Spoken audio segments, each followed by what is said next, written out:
Welcome to Tucker Carlson Today. This next interview has no specific point. We're going to admit that up front.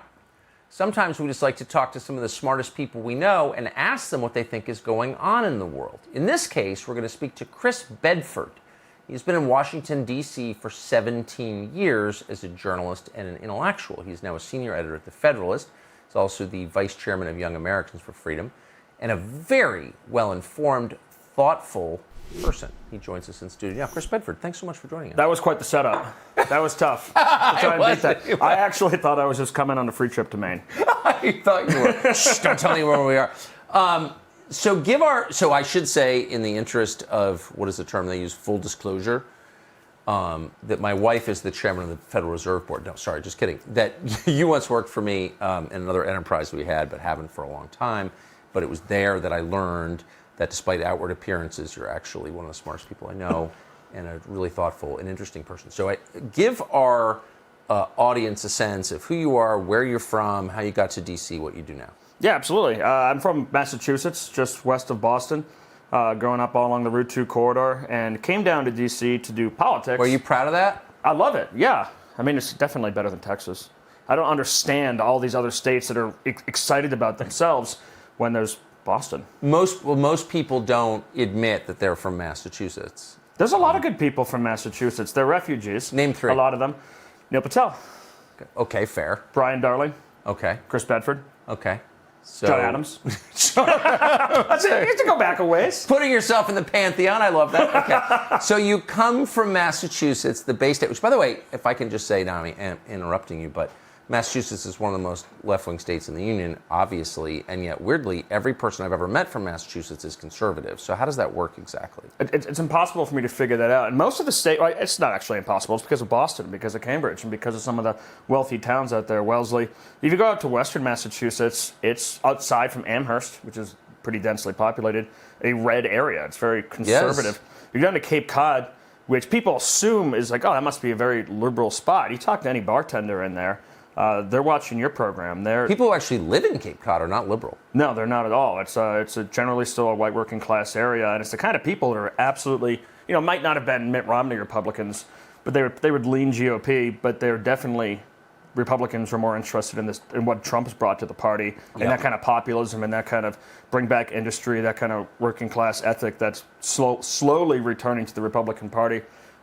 They affiliate totally with that. You go throughout Boston, it's kind of the same thing. You talk to the cops, you talk to the firefighters, you talk to the guys who own delis. It's exactly that. But I think Massachusetts has too many students, maybe. Yep. Should probably destroy some of those universities. Yes. There's a lot of decline there.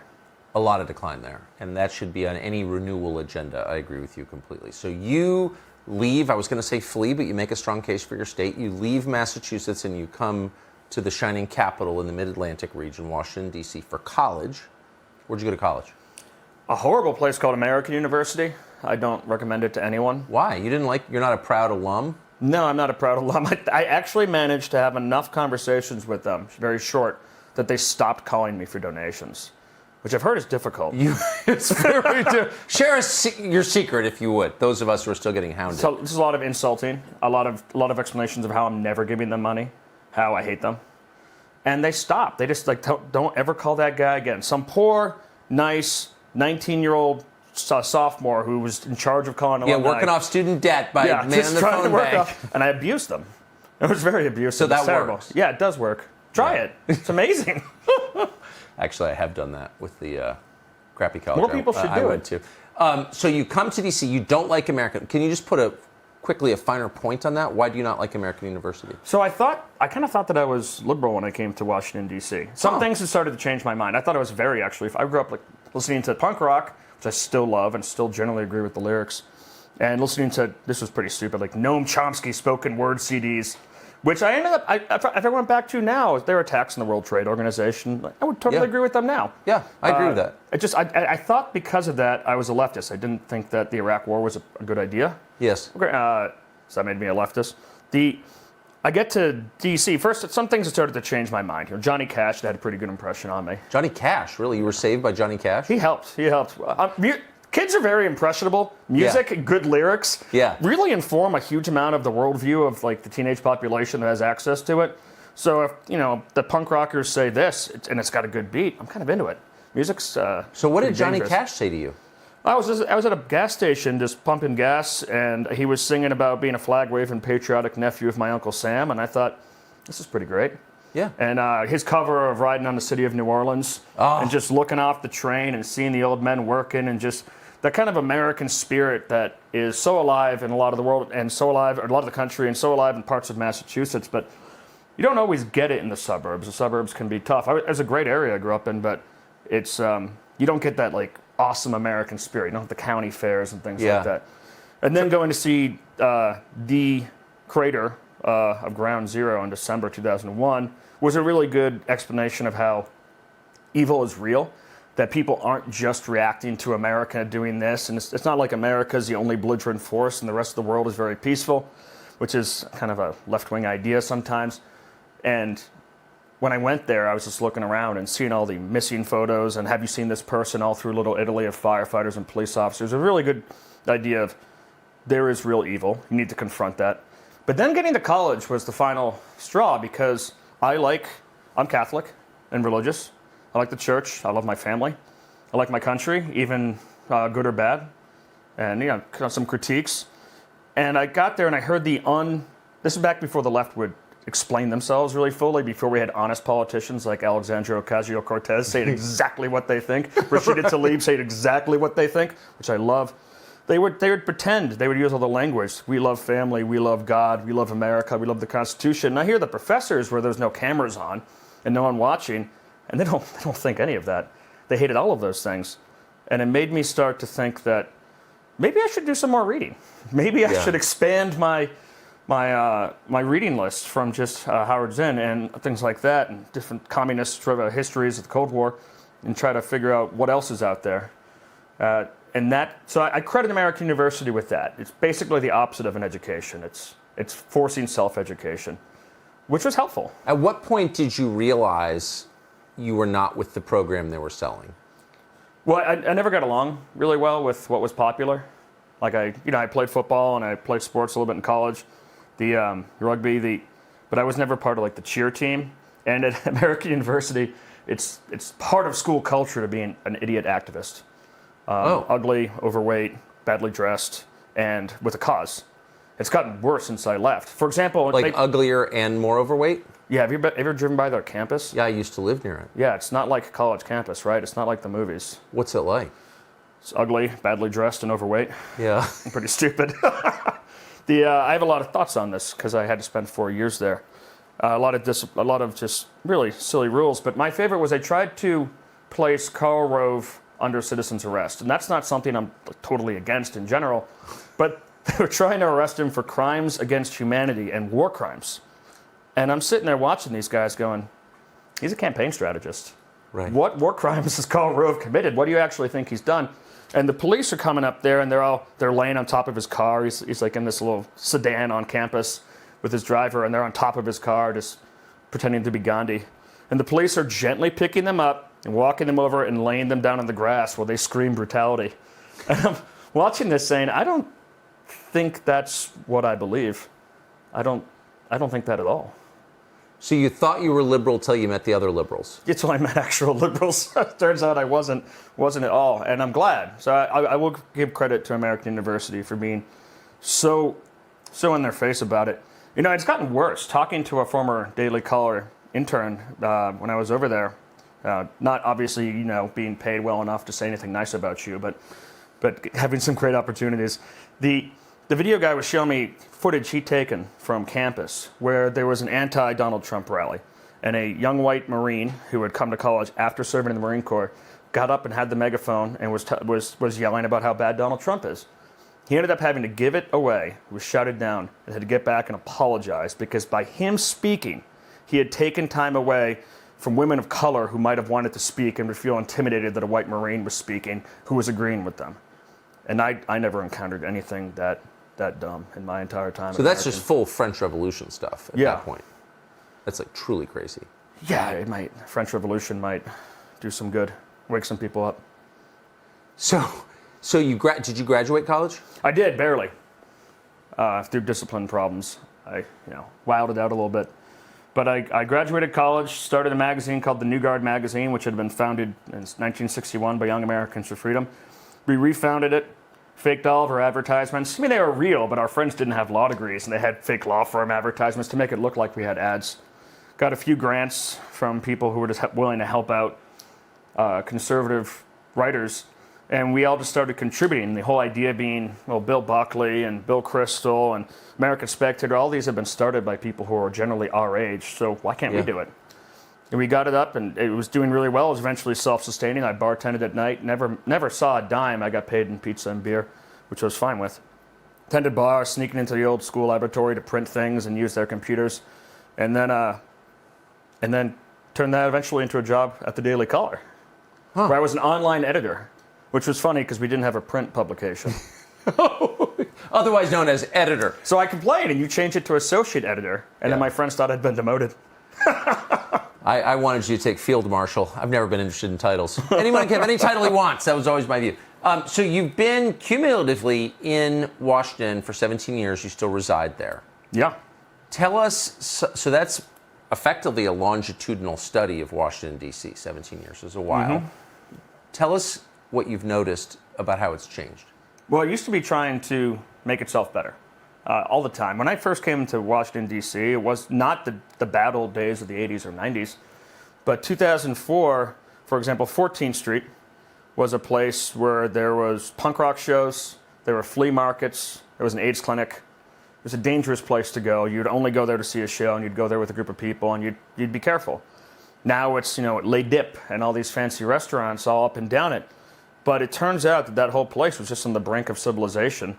All it takes was stopping to enforce the laws. A lot of people in Washington, D.C. have said that we're retrying our experiment of the 1950s and 1960s, where we say there's too many people in prison, therefore we shouldn't put anyone in prison, and see if everything goes well. It didn't go well then, it's not going well now. So that place had become very fancy, the kind of place where President Obama would go out to eat, President Biden would go out to eat. Not very good food, but it's a nice spot. Now there are shootings happening on the streets there. There were people opening fire. Just on Twitter a few weeks ago, you could see a number of different CNN reporters having to hide around their tables because gunfire was ringing out right across the street. Mentally ill people are breaking in. The homeless camps in front of Union Station, which is designed to be the entryway to the Union, absolutely stunning building. You walk out and there's the Capitol Dome right there. Instead, now there are homeless camps. Occasionally, there's massive fencing and National Guardsmen, but no one to do anything about the homeless people. Well, there's the same poor old soul who lays by a streetlight who just waits. I see his drug dealer walk up to him and give this poor man, who's obviously suffering from addiction and mental illness, a bag in exchange for what little money he's managed to beg. The police don't do anything because they're not empowered to, not because they don't want to. There are homeless camps that they've set up porta potties. There are homeless camps that have generators. They have trash cans. They don't really use them that much. They have this idea that paying for something will make it go away. Usually when you pay for something, you get more of it. And the whole reason for it is supposed to be public health and public safety, because of COVID, of course. But there are bridges I wouldn't walk under that are right near nice areas. Forget about if you're a young woman trying to walk around D.C. or an elderly person trying to walk around D.C. And there's this refusal to acknowledge that the otherly homed, as we call them, might have otherly problems. Homed? Yeah, they're otherly homed. It's wonderful. They have property rights. They're advocates. These advocates don't, of course, live in Washington, D.C. But they did go to American University. A lot of them did. Yeah, they are that smart. Yeah. They have all the power. They push for these, and they say these people need to be protected. There are shops you don't want to go into. There are restaurants you don't want to go into. I have friends who've moved out of the city because of it. And Washington, D.C. is such a beautiful, classical city. It's got so much great music history. It's got such cool food history. There's all kinds of people who come in and out. Most of them, a lot of them awful, but a lot of the people it's a really great, interesting community that's been building up different neighborhoods with their whole histories and their whole scenes to them. And it's being degraded now. Not, of course, where the mayor lives, not, of course, where the city council lives, but in a lot of areas it's being degraded. And as you've talked about your show, police being prosecuted simply for trying to enforce the law. Federal prosecutors who won't follow through. Churches complaining, saying, we're trying to help people, and you aren't even getting rid of the drug dealers who are preying on the mentally ill and the addicted in homeless shelters, because the federal prosecutors don't want to do anything to push it, and a city council that refuses to give the money to even hire police while the police numbers decline because they want to choke them out because they think that they're unjust. Turns out there's not that much that holds the city from barbarian rule, and we are absolutely at that level, and it's very different from when I moved to D.C., when there was robberies or attacks or sexual assaults. I've rashed them in Georgetown when I was working down there. Whole areas of the city were blockaded and curfews were put on the entire city to restore order and to keep everyone in the city safe, as many people as they could. Now it's not, and it's just now on the last television news outside of Nationals Park and in other places starting to leak into where the rich white liberals live. And they deserve it completely, because it's been happening over and over and over again in the poor communities and the black communities, which in D.C. are generally one and the same, have been going through there and killing young girls, killing an 8-year-old here, killing a little girl walking home with her parents near a park there. And in the city, now people are starting to care because it's happening at Nationals Park, but it's been increasing, especially for the last year and a half, in a lot of the poorer areas for a while now, and it makes me want to leave. Will you? I can't yet. And if I do, it'll be a short commute. So what do the people, you said it's getting to the affluent areas. I lived in one of those areas for, most of my life, 35 years. I've been gone a couple of years. What do they think of all of this? What are the people who basically allowed this to happen, whose votes empowered the lunatic mayor, for example, and the city council, who've done all this on purpose? What do those people think? Do they look around and say, our city's getting better? It's working? Like, what do they think? There's such guilt, and there's so much. I mean, a lot of people are waking up. A lot of apolitical people are waking up. But the political folks have generally been doubling down. I'll see it over and over again on neighborhood message boards where people are afraid to even say, hey, have you noticed this homeless camp that's suddenly set up in front of my kid's school on Capitol Hill? What is going on with that? And they'll be viciously attacked as a racist. Or an old woman's complaining that she might leave her apartment complex because she couldn't sleep at night because a homeless person begging on a PA system and playing music all night. And people were responding, welcome to DC, you racists. Having no idea what the skin color of this elderly woman was. So there are some people who are really just pushing it. They are committed to society's destruction. You said Massachusetts is liberal crazy town. Well, come to Washington, D.C. It's like San Francisco. Actually, don't come to Washington, D.C. It's like San Francisco. Does anybody, where are all the homeowners, the people with kids? If there's some threatening homeless guy living outside your front door across the street from your kid's school, why doesn't someone take a firearm and say, get out of here? It's like, you're threatening my family. It seems like the only kind of crime that would be prosecuted. But if someone were doing that in front of my kids, it'd be difficult for me not to react. I don't have any. It's just been a slow boil. People are almost getting used to it. And COVID has broken down so much of resistance. Did you ever think... What does that mean, broken down resistance? Did you think 10 years ago that the government could forcibly close our churches and arrest our priests and our pastors with the cardinal's acquiescence and the pastor's acquiescence, that our newspapers would openly be cheering? Grocery store clerks would be heroes on one end, but priests who get sick and die of COVID are villains who deserve it. They get ha-ha'd in the New York Times and the Washington Post, Huffington Post, everywhere else. Did you think that we would be able to have people's lives ruined and their marriages broken and their businesses shut down and town centers ended and U.S. commerce ended, all in the name of COVID? But the American people seem to go along with it. And there's all in the name of an emergency order that's continued and continued and continued. And now it's part of the homeless camps. That's part of the emergency order. That is for public health. Your daughter is having excrement thrown at her while she walks to her internship because of public health. That's a public health measure. How does, pardon my ignorance, what does COVID have to do with homeless camps? The CDC guidance has said that to break up homeless camps would spread COVID. Basically anything. Fair elections would spread COVID.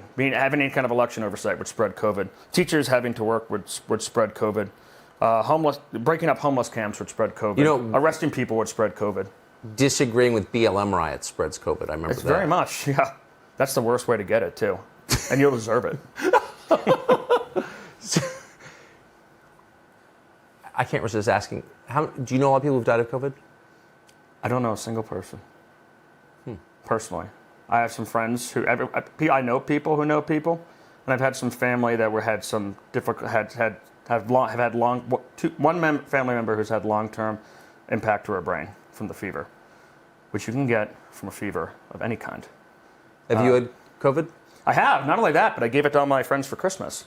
Really? Yeah. I'm extremely generous. So I give and I give and I give. It was a great meal. Everyone had COVID. Everyone survived, thank goodness. I was worried about one of my good friends, Howard. He was in his late 70s. I was worried about him, but he was fine.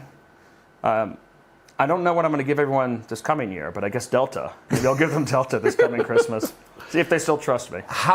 So living in a city as you do, how often do you bump up against COVID regulations? Like how big a part of your life? They got rid of it for a minute, but then I was kind of surprised that they did. Right at the beginning of the vaccines. It's like, I didn't think this stuff was ever going away. And then they realized that they wanted it forever, so they brought it back. The warm weather broke some of the COVID craziness in the city because it's, above all, I mean, they try to be very Puritan and very strict in how they act and how they live their life, but they're really just self-centered and like a good time, like all of us, really. Yes. So when nice weather comes and the bars are open outdoors, because you're not allowed to eat indoors, you get COVID, we've all packed into outdoor spaces. Instead of to pack into baseball stadiums, pack into BLM riots and protests, of course. That started to break, but there's weird mask rules that have come into effect where you have to wear a mask. A lot of people are familiar with this. For the 8-foot walk through the crowded bar to sit down and then take it off again. I was sitting at a great new restaurant that opened up, Caruso's Grocery, and I noticed that all the patrons surrounding this bar, none of them are wearing masks. They're all eating. They're all drinking. A lot of them probably just statistically going off of how the city votes. A lot of them are probably hard left. But the waitstaff, the help, the servants, they have to cover their faces. They're right in the middle of this whole thing the whole time. Can they make direct eye contact? It's discouraged. They'll get hit. It's really definitely a class thing where you'll see that the people who work for you have to wear a mask at all times, but you don't, except when you're walking past the table. Just as like an homage to worshiping the hat or something. It's the new rule. And I'm always afraid that they're going to do more. A lot of people have closed their restaurants. People aren't coming back. Like the best restaurant in the city, Aqua El Due, the owners said, they sold their apartment building. They got rid of the restaurant.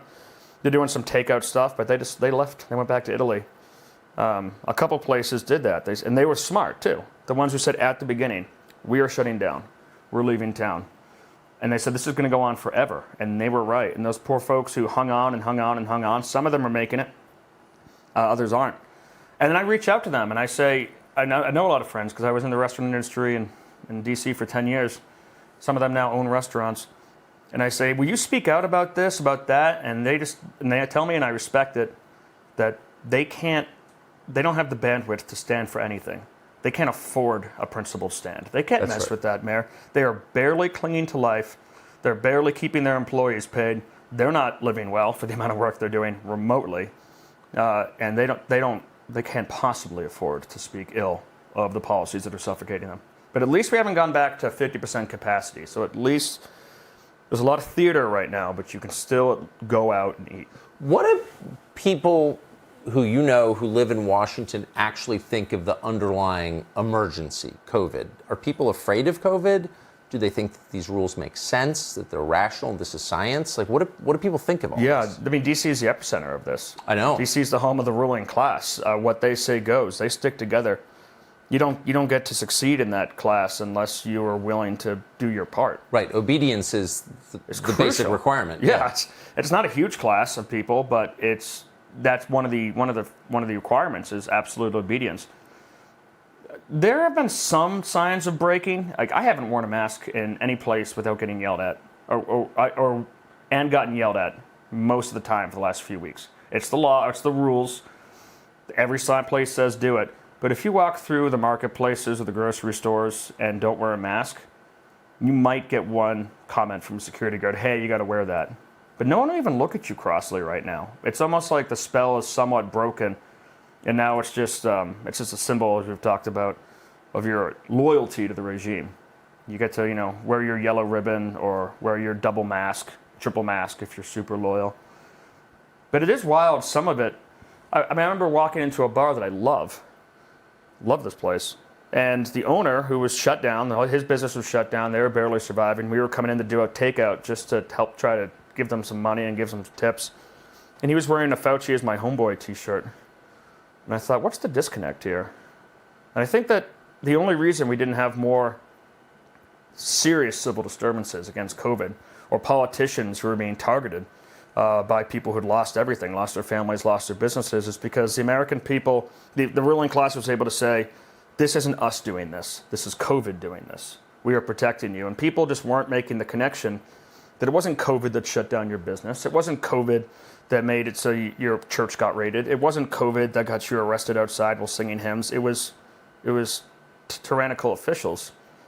And people just weren't making that connection. There was enough of a separation with the emergency power to get. What about college campus? What's interesting, so you said you showed up on AU's campus as a punk rock fan, thinking of yourself as... Still a punk rock fan. Still a punk rock fan, amazingly. But thinking of yourself as kind of against the establishment counterculture, you're a college student, right? Mm-hmm. You're against the man. But I haven't seen any college campuses rise up against the man. They all seem like obedient servants of the man. Is that your impression? It's weird. Punk rock is so lame, and it's always been kind of stupid and political in a lot of different ways, with a lot of groupthink. You know, I'm going to be different by dressing how everyone else dresses and judging each other's clothes. And I was guilty of this when I was a teenager too. You have to wear the leather jacket. You have to dress like that. You have to wear your hair like that, because then you fit in as someone who doesn't fit in. It's always had that, just like any clique or any crew with teenagers. But it's kind of wild to see punk rockers and goths and hippies and all these people who are supposed to be countercultural walking around with Fauci pins and Biden t-shirts and I hate Trump. And I was talking about this with Mark Hemingway on my show Culture War. What are they rebelling against? I mean, they are the man. They control the academics. They control the local politics. They control the national politics. They control the Pentagon.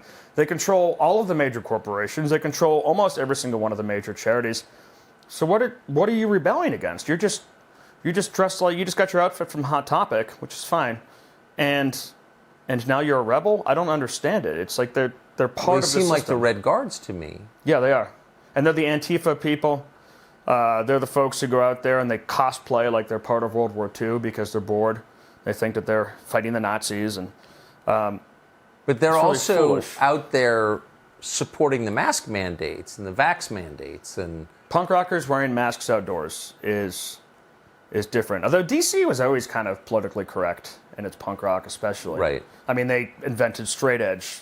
One of their bands banned moshing because it wasn't inclusive of women. It also wasn't inclusive of skinny guys. I got my butt kicked in those bits a few times. But I was skinny back then. It always had kind of a political correctness to it. Remember when I first got to my first punk rock show in D.C., a homeless guy had bought me a bunch of 40s, which was great. I'd given him money. And I had too many. 3 40s is too much. What's a 40 for our viewers? It's a 40 ounce of malt liquor. It's a special kind of Bavarian beverage of the highest quality, Mountain Spring, high alcohol, gift from God, and it makes you fat and it intoxicates you. Okay. Yeah, it's very classy. You can't buy them in Northwest DC. You're probably unfamiliar. You can.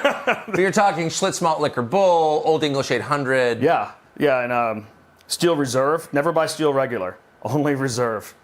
I don't think there is a regular. But I offered some to these kids. Hey, do you want one?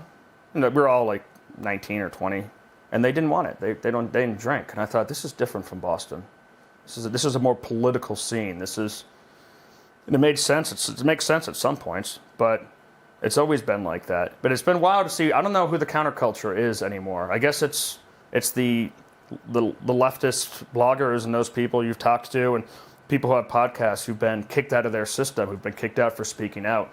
And those folks who've said, you know what, maybe there's something twisted here. Maybe we're the bad guys. Yeah. And those people are the new counterculture.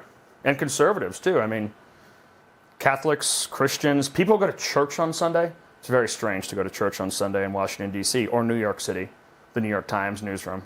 You go to church on Sunday. Who's there when you go? It's busy, thank goodness. It took a while to come back. Our Cardinals did their best to kill it. My church is Holy Comfort of St. Cyprian. It's a great church in Capitol Hill. It's the second oldest black church in D.C., and I think the oldest still remaining black Catholic church. And it's a mixture of the older generations. A lot of the older generations is some of the younger people of the black community that have lived there for their entire lives, for generations and family. And there's a lot of young folks and a lot of young families that are involved in politics that come in and are attending. And it's an interesting thing. Is There's the not a lot congregation of still black? majority, yeah. Which means the Mass goes for a while. It's about an hour and a half. It's a lot longer than Irish Catholics are used to. And How long and the do you music guys is, do math? Oh, it's Do 59 math. minutes. 59. Yeah, otherwise it's Father, come. You're wasting the Lord's time. And they sing gospel music, which took a while to get used to. That's wonderful. It's nice. You should come. In Catholic Church. Cross to Tiber, submit and repent. It's right there. And he's got the best homilist, Monsignor Pope. So you mentioned twice, parenthetically, that Christian leaders didn't stand up in the face of the repression of Christians. None at all. Some of them did. Some of the Protestant faiths, some of the pastors and preachers did, and some of the local priests on Capitol Hill held secret masses. They were reported, of course, by the Romans in their midst for breaking COVID policy, but then they would just change it, and they would ring the bell at night and ring the bell during the day. And if you heard the bell just start ringing and it wasn't at an unusual time, then and if you were nearby with an earshot, that meant you could get in there and get mass. And they were still meeting people. The parish priests did most of them did everything they could. It's the bishops who are company men. They're corporate men. You generally don't become a bishop by being very strident, by being just a man of God. You have to be someone who pleases everyone, who's political, who goes along, same way you rise in a lot of corporations, people person. And a lot of those folks, even some of the ones who were tough, some of the bishops who were pushing back against the politicians and the mayors, when I would call them and try to get them on the record to try to meet with them, all they could say is, I have a very good relationship with the mayor. They were terrified. They look at themselves as servants of the civil authorities as opposed to a separate power, which is what they should be. Those churches shouldn't serve the mayor. They're princes of the church. The mayor can be a prince of this earth, but you guys should speak to each other as equals. And they weren't doing that because they're afraid of losing their access. What cowards. So It's they really betrayed sad. their own people, their own congregants. Yeah. And this is explicit in the Bible. You can tell when the wolves come, the hired hands will flee. And you need the good shepherd, the one who will stay there, who will go out and find the lost sheep, who will go out and search for it, who will stay and will fight the wolves because they care about the flock, but the hired hands will always flee. And that's always been the history with any kind of a church leadership, is the guys who rise up typically are not the good ones. I was reading this great book, The 30 Years' War. The Emperor Ferdinand had his take, which was, she was describing him, that he would pick up and carry the nearest parish priest if he saw him by the side of the road, or feed him, or show subservience. But he thought nothing of imprisoning a bishop. And I think that's a pretty good philosophy to have. So you would say, as a practical matter, from the bottom end experience, just as a Catholic congregant, someone who goes to church every week, COVID did not kill the Christian community in Washington. It did a lot to hurt it. I mean, a lot. Some churches are still closed, not Catholic churches, but some of the churches are still closed. The idea that you will lose your soul if you don't have access to the sacraments, and you don't have access to church, and you aren't attending, you aren't keeping holy the Sabbath day and the first 3 commandments. You can just take a break because you might get sick. It throws everything in the face of that. The idea that you don't need to be there in person, you don't need to receive the sacrament. I mean, wars were fought over this back at a time when Christians actually believed in Christianity. And for the bishops to just say, don't worry, you don't have to do this, it stands in stark contrast to during the plagues, when bishops would die and whole towns would be left without priests or without anyone to administer confession. There were towns in Italy where lay women were allowed to receive confession, receive it as a special dispensation because all of the priests and men were dead. They would just do that. We got saints from that, ministering to the ill. And a lot of priests did that. A lot of priests got COVID. Mine, Monsignor Pope, got COVID. The Washington Post attacked him viciously for it. For getting COVID? Yeah, as if he wasn't a frontline worker.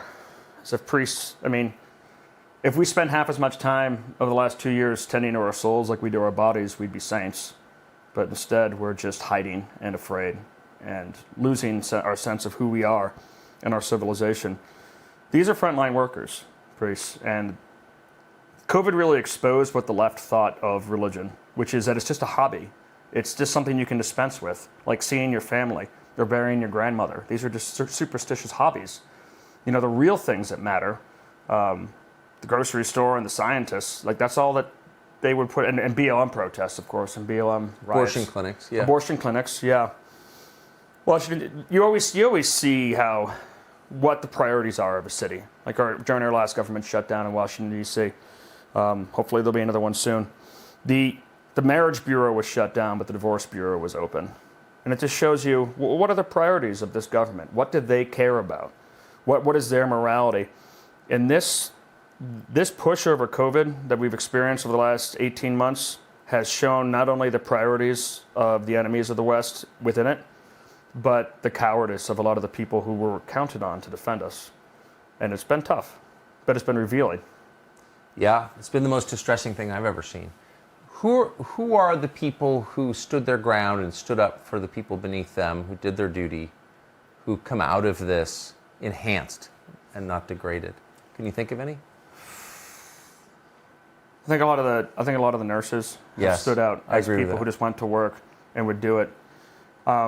Those poor police officers who were still on the beat, who were still going to work every day, despite the fact that they're being stabbed in the back by the city council and by the mayors, despite the fact that they'll be prosecuted for trying to arrest criminals. They come out ahead. The local preachers and priests who were arrested and who risked arrest and who risked sickness, which a lot of them did, to care for people, those are the kind of folks who really come out ahead on this. It's the leadership of almost every one of our classes, which a lot of the leadership of all the classes draw from the same different Ivy League or some kind of other similarly stupid college background. Those are the people who just didn't have it in them to stand up for anything. And a couple of interesting writers. I mean, the amount of you learn so much about which conservative intellectuals and which writers and which defenders of Western civilization were willing to change all of that because of an emergency order from Fauci. Like who? I think that there were critiques. I'm drawing a blank on some, but I know that the Federalist, where I've been writing, was attacked and not supported by a number of the major publications, some of the older publications, when we would come out against mask mandates, because we thought that it was the writer thought we don't have one monolithic viewpoint. The writer thought that it was just about control. When you come out against the vaccines and say this is dangerous, this is real. You know, an example of that with the politicians like Asa Hutchinson and Kristi Noem and a number of different Republican politicians who've said they pretended the entire time that, don't worry, we're on with the new populist conservative ideas. We understand that factory jobs are important. We understand that the poor and the working classes and the middle classes don't always have access to 5 different grocery stores, 3 different specialty shops, and 8 jobs that are wonderful they can switch in between. That if you shut down a factory or you ruin a town or you shut down a grocery store or destroy an economy, that has impact. Those people can't even sell their homes. We pretended to understand that. But then when COVID came around, and factories said, we're going to lay you off if you don't take this vaccine shot, or you can't come into this grocery store, or you can't use this business, they would just throw up their hands, pray to their falsified version of Ronald Reagan, and say, we can't do anything. Reagan wouldn't do anything. Companies are in charge. We're not in charge. That exposed a lot of the people who were just paying lip service to what Trump and some of his supporters were saying, what you've been saying, but were not actually believing it, not taking that into their brain stems and trying to make decisions going forward. All they could do was copy and pantomime, but not think on their own. How disappointing. And yet there were at the same time people, well, really disgusting, actually, a dereliction of duty. They're liars. But there were at the same time people who rose up from the most unlikely places and shone and turned out to be deeply humane, principled, brave people. Naomi Wolf, who we interviewed last week, probably the last person out of 340 million Americans I thought I would ever admire. But I sincerely do, having listened to her analysis of COVID and her defense in the face of great personal cost, lost all our friends, is my impression, to like defend the Bill of Rights. Like, whoever thought Naomi Wolf would be the person to do that? It's been weird. It has. I didn't think, and this has been slowly building over the last couple of years, but I would have been very surprised for someone, a time traveler from 2010, to say there will come a point where you, Elon Musk, and Glenn Greenwald are all in agreement. I know. It's like, really? I don't think so. Turns out we are. I know. Because I think they're actually thinkers and not just doctrinaire. They're not just repeating the ideology and the party line. They're not really part of that ruling class. They're not really accepted by it. So, but it's interesting, though, but they are, in a way. I mean, Glenn Greenwald has been a well-known lawyer and writer for decades. I was at odds with him for most of that time. Elon Musk is one of the richest people in the world. Naomi Wolf was just an institution in American liberalism.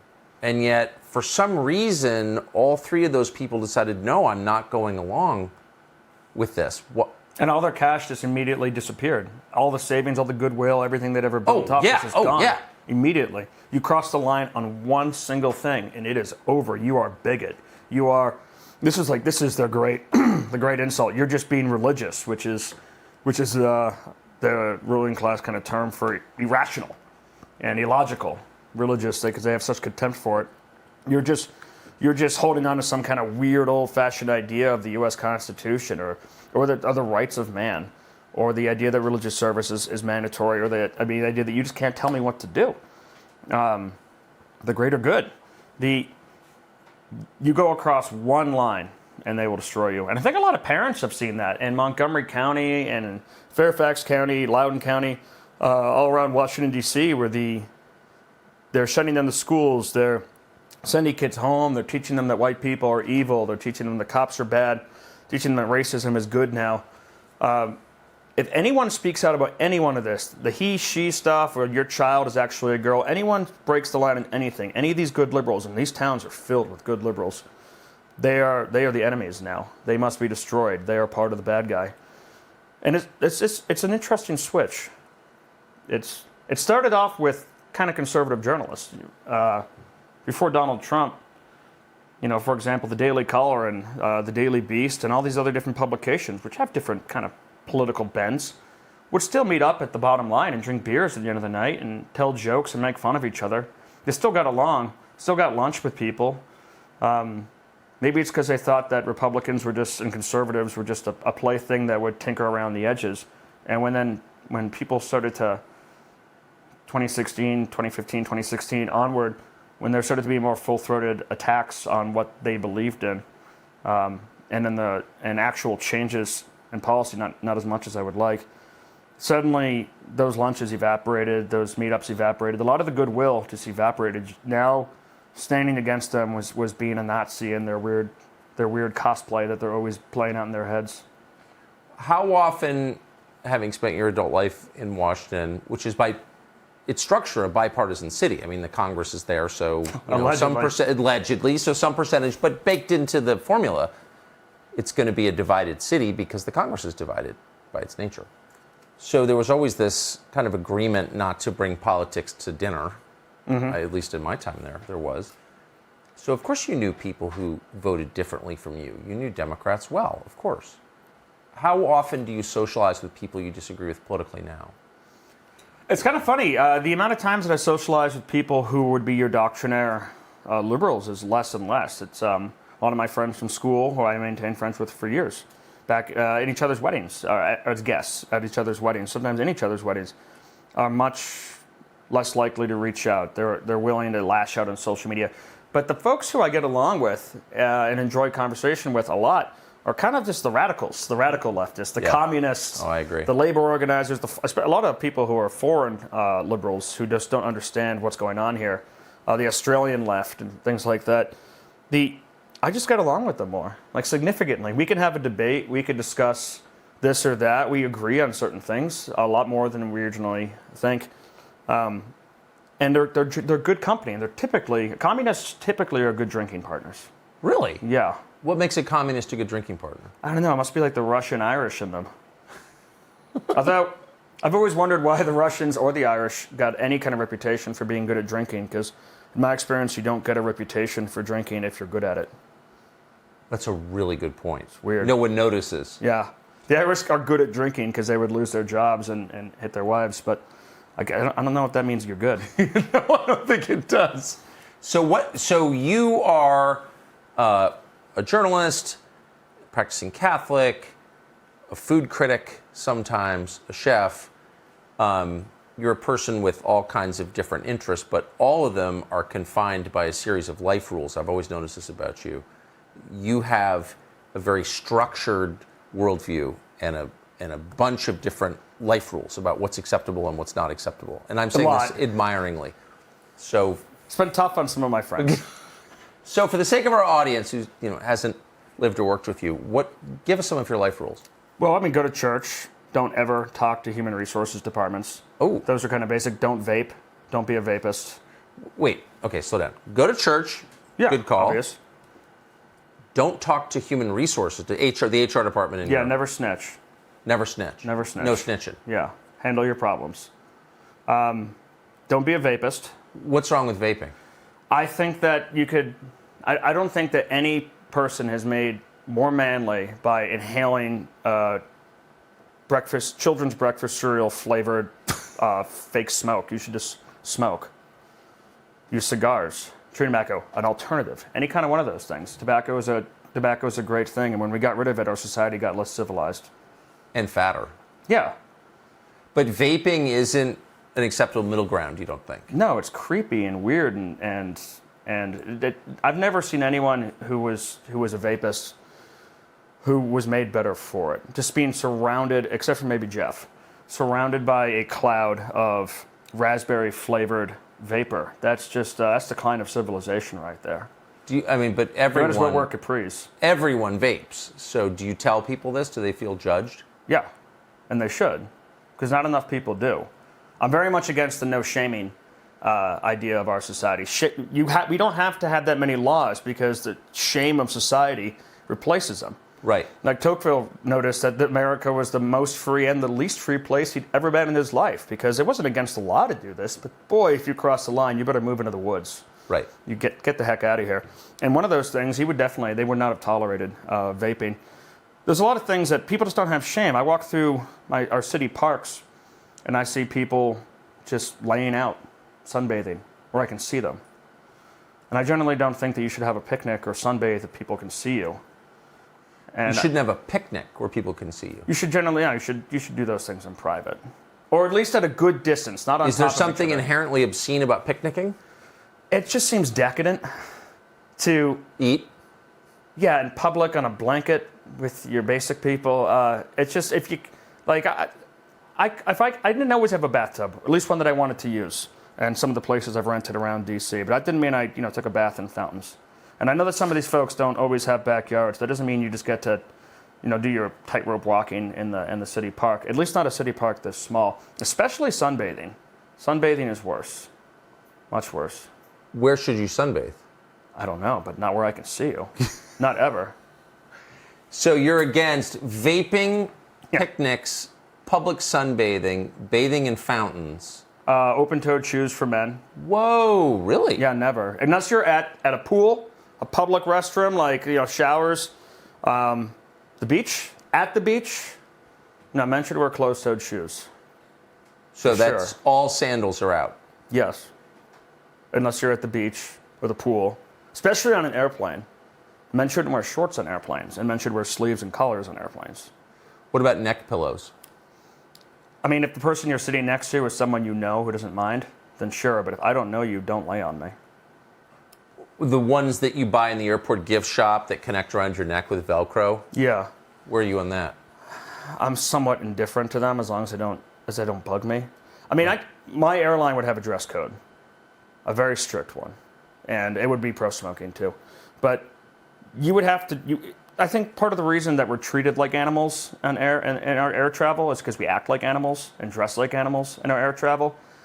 And you always, as you see a lot of these videos, some of them are absolutely heinous. Some of the mistreatment of people, especially people over mask mandates and rules like that. But a lot of them, you see these videos and these blog posts from someone who's really upset about how they were treated in the airline. And I'm looking at the person, the way their physical appearance, their weight, they're always worried about COVID, the way they're dressed. I'm saying, you have no self-respect, so why would you be respected? I mean, you should go outside when you're in public and present as such. Like people wearing pajama bottoms and shower flip-flops on the plane. Yeah, you shouldn't wear that outside of your bedroom. You shouldn't even wear that downstairs. Never. Wear shoes downstairs. In your own home. Yeah, or at least loafers. So they don't need laces, but the ends have to be closed. Yeah, for men. Women have different rules. What are their rules? I'll let the ladies decide on that. I'll get in too much trouble. That's interesting. So what else? Like, what are your personal disciplines? I think people should exercise, obviously. I think that breakfast is decadent, but that's a personal decision. One of my favorite messages, I follow my friend's wife on Twitter because she very rarely tweets, but when she does, it's always very funny. She's got 4 kids and a 5th on the way, great woman. But she had this musing one day that said, strawberry cream cheese and a bagel is a nutritious and well-rounded breakfast. But strawberry cream cheese on toast, that's decadent. Go to confession.